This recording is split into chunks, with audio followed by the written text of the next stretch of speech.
For more on the selection process for the UN's top job and some of the criticism surrounding it, I spoke earlier to Karen Mingst.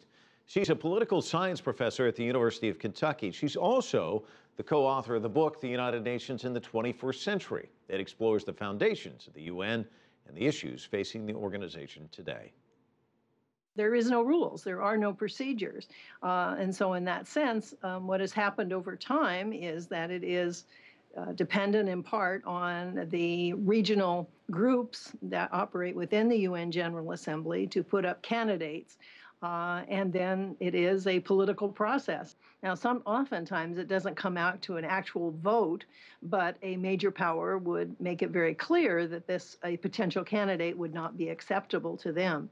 And so the procedure has generally been, the process has generally been to pick somebody who is from a quote, neutral country. And during the Cold War, that certainly meant not a state in the former Soviet sphere, nor a state within the U.S. sphere of influence, and somebody from some other neutral country, or a country that has had a significant role or plays a mediator role within the UN. And so these individuals have come from that kind of background, so that it really does involve these individuals who want to be candidates, meeting the right people, going to the capitals, trying to get the agreement among different states to support them in their candidacy.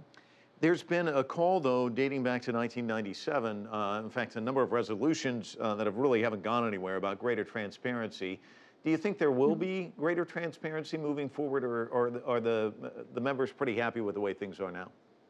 Well, I don't think they're particularly happy with this process. I mean, there have been a lot of attempts to say we need to formalize a process for choosing this important position, but it would require a charter amendment. It would require you to open up the charter and really make some pretty fundamental changes. As I said, the charter didn't speak to that.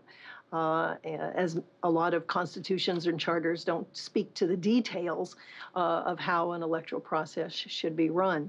This develops over time. I think there is, however, some dissatisfaction that this process is muddied and it is clearly a political process.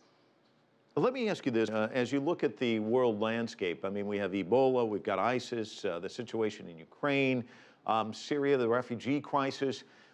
What does the UN need in terms of the next Secretary General in order to deal with all of these issues out there, do you think? Well, maybe a Superman at this point. And I would say that that's true with all the world's great leaders as well. I mean, the UN does not deal with all of these issues in the same way and to the same degree. I mean, first of all, the UN is a system of organizations. So there's a number of different organizations that would look into each of these kinds of issues. But certainly getting somebody who has a degree of leadership. Now, some of those peoples in the past have been leadership, but in a quiet diplomacy and have emphasized quiet diplomacy. Others have been much more use of the media and what we might call much more public diplomacy. And in part, it very much depends on the style of the individual. And we've had very different styles of Secretary Generals all the way along the line.